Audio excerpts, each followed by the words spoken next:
आज की साकार मुरली के ज्ञान रत्नों से लिए गए प्रश्नोत्तर। उसमें पहला प्रश्न है, इस मुरली का सार क्या है? बाबा कहते, मीठे बच्चे, यह पुरुषोत्तम संगम युग, ट्रांसफर होने का युग है। अभी तुम्हें कनिष्ठ से उत्तम पुरुष बनना है। दूसरी पॉइंट, बाप के साथ साथ किन बच्चों की भी महिमा गाई जाती है? जो टीचर बन बच्चों का कल्याण करने के निमित्त बनते हैं, उनकी महिमा भी बाप के साथ साथ गाई जाती है। कौन अनेकों का कल्याण कराते हैं?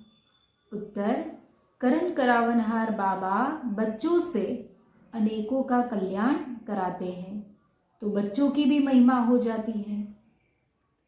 सर्वव्यापी कहने से पहले क्या जानना है? भल कोई सर्वव्यापी भी कहते हैं, परंतु उनके पहले बाप को पहचानना तो चाहिए कि जिसको हम सर्वव्यापी कहते हैं वो कौन है और वो क्या सच में सर्वव्यापी है। बाप ने बच्चों को क्या समझानी दी है? बाप ने पहले तो अपनी पहचान दी है, फिर रहने का स्थान समझाया जाता है। बाप किसके द्वारा अपनी पहचान देते हैं? बाप कहते हैं, मैं तुमको इस ब्रह्मा रथ द्वारा पहचान देने आया हूं। बाबा क्या सिद्ध करने को कहते हैं? बाप का नाम रूप देश काल नहीं है तो बच्चे फिर कहां से आए? सिद्ध होता है वह नाम रूप से न्यारा नहीं है। बच्चों का भी नाम रूप है, तो बाप का भी नाम भी है, रूप भी है। नाम है शिव और रूप है ज्योतिर्बिंदु स्वरूप। बाबा इतना सूक्ष्म कैसे है? बल कितना भी सूक्ष्म हो, आकाश सूक्ष्म है तो भी नाम तो है ना आकाश। जैसे यह पुलार सूक्ष्म है, वैसे बाप भी बहुत सूक्ष्म है। बच्चे सूक्ष्म बाप का वर्णन कैसे करते हैं? बच्चे वर्णन करते हैं, वंडरफुल सितारा है जो ब्रह्मा में प्रवेश करते हैं, जिसको आत्मा कहते हैं। बाप कहाँ रहते हैं? उत्तर, बाप तो रहते ही है परम धाम में, वह रहने का स्थान है। ज्ञान और योग, ज्ञान और अज्ञान किसे कहा जाता है? बाप को नाम रूप से न्यारा कहना, इसे अज्ञान कहा जाता है। बाप को जानना, इसे ज्ञान कहा जाता है। हम पहले अज्ञानी क्यों थे? हम पहले अज्ञानी थे, बाप को भी नहीं जानते थे, अपने को भी नहीं जानते थे। अब बाबा से क्या समझ मिली है? अब समझते हैं हम आत्मा है, न कि शरीर। आत्मा को अविनाशी कहा जाता है। अविनाशी का अर्थ क्या है? अविनाशी कोई नाम नहीं, अविनाशी अर्थात जो विनाश को नहीं पाती। तो आत्मा कभी विनाश को नहीं पाती। आत्माओं का बाप परमपिता क्या बैठ समझाते हैं?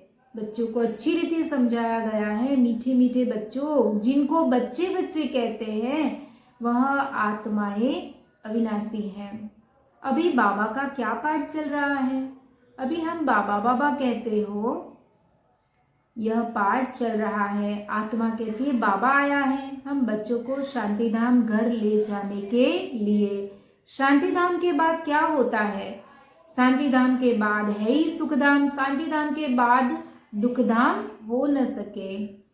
यह देवी देवताएं अगर चैतन्य हो और इनसे कोई पूछे आप कहाँ के रहने वाले हो, तो क्या कहेंगे? कहेंगे कि हम स्वर्ग के रहने वाले हैं। अब यह जड़ मूर्ति तो नहीं कह सकती। हम कहाँ से ट्रांसफर होते हैं? पुरुषोत्तम संगम युग पर। हम असुल स्वर्ग में रहने वाले देवी देवताएं थे, फिर 84 का चक्र लगाए, अब संगम पर आए हैं। बाबा हम आत्मा को मेल क्यों कहते हैं? हम आत्मा वारिश है, वारिस हमेशा मेल होते हैं, फीमेल नहीं। तो अभी हम बच्चों को यह पाठ समझना है, हम सब आत्माएं मेल हैं। बाप कहाँ आते हैं? नरक में ही आते हैं। हम बाप को बुलाते भी नरक में हैं, जबकि हम तमो प्रधान बनते हैं। परमात्मा को हम इस कलयुगी नरक में बुलाते हैं, जब तमो प्रधान होते हैं, दुखी होते हैं। फिर बाबा हमें आकर सुखी और सतो प्रधान बनाते हैं। हम सब आत्माएं कहाँ रहती हैं? हम भाई भाई हैं। रहने का स्थान मूल वतन अथवा निर्वाण धाम है, जिसको निराकारी दुनिया भी कहते हैं। आत्मा परम धाम में क्या करती है? आत्मा परम धाम में जड़ अवस्था में है। आत्मा चैतन्य कब कहलाती है? आत्मा जब पाठ बजाए तब ही चैतन्य कहलाए, परंतु चैतन्य पाठ न बजाए तो जड़ हुई। शांति धाम में क्या शोभा होगी? आत्माएं सुख दुख की वासना से परे रहती है, कुछ पार्ट ही नहीं बजाती है। हम बच्चों को सबको पैगाम कैसे देना है? टीचर बन औरों को समझाना है, और जो टीचर नहीं बनते उनका पद कम होता है। हम बच्चों को किस बात की खुशी होनी चाहिए? बच्चों को खुशी होनी चाहिए हम बहुत बड़ी आयु वाले बनेंगे। हम फुल पार्ट बजाते हैं, पूरे 5000 साल का ये कल्प है, तो हम फुल पार्ट बजाते हैं। 84 जन्म हम बच्चे ही लेते हैं। हाँ, सब पूछते हैं पुरुषार्थ बड़ा या प्रारब्ध बड़ी? अब पुरुषार्थ बगैर तो प्रारब्ध मिलती नहीं, पुरुषार्थ से प्रारब्ध मिलती है ड्रामा अनुसार। पहले पुरुषार्थ फर्स्ट, फिर बाद में प्रारब्ध मिलती है। हम सबको पैगाम क्यों देते रहें? कोई भी ऐसा नहीं रहेगा जिसको पैगाम न मिले। पैगाम सुनना सभी का हक है। फिर बाप से वर्षा भी मिलेगा, जो उसको फॉलो करेंगे उनको बाबा से वर्षा भी मिलेगा। बाबा की कौन सी लीला गाई हुई है? उत्तर, यह पुरानी दुनिया को बदलने की लीला है। धारणा के लिए मुख्य सार क्या है? उत्तर, सदा इसी स्मृति में रहना है कि हम आत्मा मेल हैं, हमें बाप से पूरा वर्षा लेना है। वरदान, कोई भी सेवा सच्चे मन से व लगन से करने वाले सच्चे रूहानी सेवाधारी भव। सेवा कोई भी हो, लेकिन वह सच्चे मन से लगन से की जाए तो उसकी 100 मार्क्स मिलती हैं। सेवा में चिड़चिड़ापन न हो। सेवा काम उतारने के लिए न की जाए। कहते ना, काम पूरा हुआ, तो बाबा कहते काम उतारने के लिए सेवा नहीं की जाती है, सेवा दिल से की जाती है। आपकी सेवा है ये बिगड़ी को बनाना, सबको सुख देना, आत्माओं को योग्य और योगी बनाना, अपकारियों पर उपकार करना, समय पर हर एक को साथ व सहयोग देना। ऐसी सेवा करने वाले ही सच्चे रूहानी सेवाधारी हैं। स्लोगन, पवित्रता ही ब्राह्मण जीवन की नवीनता है, यही ज्ञान का फाउंडेशन है। तो आज बाबा ने विशेष हमें सेवा के ऊपर बताया। तो सेवा में तो मनसा वाचा कर्मणा, कोई भी सेवा हम करते हैं। हम योग में भी बैठते हैं, बाबा की याद में भी बैठते, तो भी हमारे से जो पवित्र प्रकंपन फैलते हैं, तो उससे भी तो वातावरण को सहयोग मिलता है, प्रकृति तो प्रधान बनती है। तो ये भी तो हमारी सेवा हुई।